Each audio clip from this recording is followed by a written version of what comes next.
Taubat dan hijrah merupakan sebuah anugerah yang berhak diterima oleh siapapun, tak terkecuali bagi I Gede Swadhyaya alias Muhammad Khairuddin.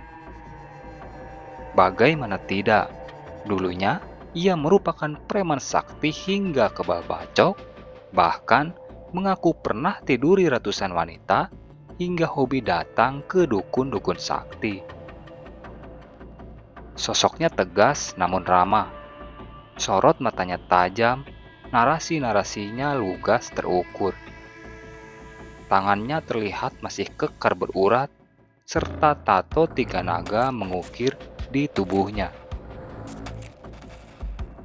Muhammad Khairuddin merupakan pria asal Lombok, Nusa Tenggara Barat.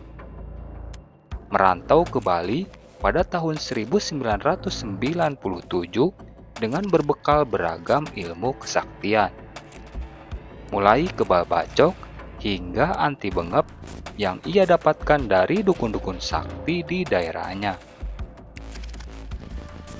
Pertarungan demi pertarungan ia lakoni di kerasnya kehidupan kota besar untuk mencari nama dan mengibarkan bendera. Ia pun pernah menjadi bartender di Hotel Bintang 5 di Kuta Bali. Beragam jenis miras pun ia rasakan. Baginya, ketika itu tiada hari tanpa mabuk. Sadisnya, akibat berkutat di dunia gemerlap, ia pun nyaris tiap hari berhubungan seksual dengan beragam wanita, baik dari dalam maupun luar negeri. Baginya, itu pun menjadi salah satu bagian dari ritual kesaktiannya. Kiprahnya di dunia preman sangatlah moncer. Namanya dikenal sebagai penguasa kawasan Sadasari, Kuta Bali. Berbekal kesaktian, karirnya di dunia premanisme sangatlah menjulang tinggi. Duit mengalir deras, siang malam berpoya-poya menuruti nafsu duniawi. Dahulu, ia pernah dikeroyok puluhan orang kelompok lawan, hingga dikubur di selokan dengan tumpukan bebatuan.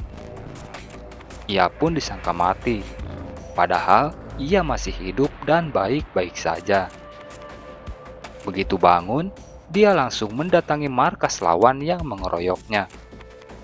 Hingga semua lawannya takluk, hormat, dan menjadi anak buah Khairuddin. Ia pun menjadi preman penguasa lahan parkir, penjaga tempat-tempat hiburan malam, hingga bergelut di dunia gelap narkoba. Pada tahun 1999, ia menempati kontrakan bersama seorang pemuda yang mengenyam pendidikan pesantren asal Bangkalan, Madura. Namanya Muhammad Yusuf, seorang satpam BCA Kuta Bali. Khairuddin pun suka memanggilnya dengan Ustadz Yusuf. Khairuddin mengisahkan, Yusuf tidak pernah rese dengan gaya hidupnya yang preman. Tak jarang, ia ngobrol sembari mabuk di hadapan Ustadz Yusuf.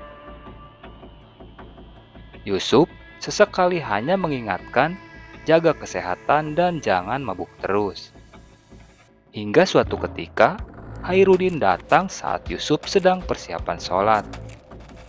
Dengan cueknya, Khairuddin membuka miras merek Red Label, duduk lalu meminumnya sampai teler. Sementara Yusuf asik meriung dengan Tuhannya dalam sembahyang yang khusyuk. Dalam kondisi mabuk, Khairuddin mendengar lantunan basmalah hingga terasa hati dan pikirannya bergetar. Padahal ia lagi mabuk. Saat itu, secuil hidayah sudah mulai meresap. Namun, ia masih belum mengikuti kata hatinya. Hingga pada 1999 akhir, suatu malam ia mengendarai motor RX King kesayangannya menuju daerah Klungkung. Dalam kondisi teler, ia mengalami kecelakaan di Kaliunda pada pukul 9 malam. Tak seorang pun tahu bahwa ia kecelakaan. Badannya tertindih motor di bibir jurang Kaliunda sekira 10 meter dalamnya. Menjelang pagi, ia dibangunkan adzan subuh. Ia pun refleks mengucap astagfirullah. Padahal ia sendiri tidak mengerti arti astagfirullah. Sejenak kemudian, ia terus berucap astagfirullah, sembari mengangkat motor yang menindihnya. Entah kekuatan dari mana, ia berhasil menyingkirkan motor yang menindihnya tersebut. Lantas, ia pun berangkat pulang menuju kontrakannya. Sesampai di kontrakan, ketemulah ia dengan Yusuf, yang saat itu usai menjalankan sholat subuh. Ketika melihat Yusuf, kalimat pertama yang meluncur dari mulutnya adalah Islam. Ia berkata kepada Yusuf, "Ustadz, saya mau masuk Islam," ujarnya.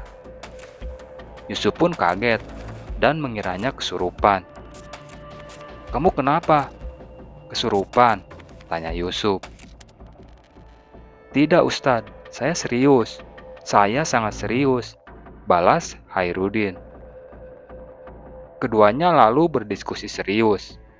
Yusuf mengatakan agar Hairudin mengikuti kata hatinya, lalu menyelami Islam agar tidak kecewa. Yusuf bilang, "Mengislamkan kamu itu gampang, tetapi mengislamkan hatimu itu yang paling sulit," ucap Yusuf. Sejak saat itu, mulailah ia belajar wudhu dan belajar sholat, tetapi belum masuk Islam. Kemudian, ia pun berkenalan dengan seorang wanita, teman mantan pacarnya. Namanya Ruhaimah, putra tokoh agama dari Mamban Lauk, Wanasaba, Lombok Timur. Cintanya pun luluh pada wanita tersebut. Tanpa banyak basa-basi, Hairudin pun langsung mendekati dan mengajak pacaran. Namun kala itu, Ruhaimah menolak mentah-mentah untuk berpacaran, melainkan langsung minta dilamar. Jiwa laki-laki Hairudin pun bergetar. Tak berapa lama, ia langsung ke Lombok Timur menemui ayah Ruhaimah. Di hadapan ayah Ruhaimah, ia terang-terangan meminta Ruhaimah dan meminta diislamkan. Tegas, Hairudin mengatakan ia memang sedang mempelajari Islam sebelum mengenal Ruhaimah dan berniat menjadi mu'alaf. Jadi, bukan karena wanita kemudian berislam. Ayah Ruhaimah pun merestuinya. Meskipun ayah Ruhaimah tahu bahwa Hairudin adalah seorang preman. Ia merestui dengan alasan sudah menjadi jalan Tuhan dengan harapan semoga pernikahan anaknya membawa jalan kebaikan bagi Hairudin.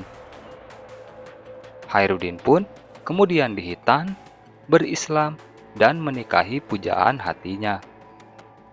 Sejak saat itu, kehidupan Hairudin berubah 360 derajat. Yang awalnya hidup di jalanan dan akrab dengan dunia gelap, kini ia hidup di lingkungan pesantren bersama keluarga istrinya tercinta. Hidupnya pun menjadi penuh makna dan religius. Istri dan keluarganya betul-betul menerima Hairudin dengan apa adanya. Demikian rangkaian kisah tentang kesaksian preman sakti berilmu kebal yang mendadak hijrah menuju jalan kebaikan. Terima kasih sudah menonton video ini sampai selesai. Dan sampai jumpa lagi di video-video selanjutnya.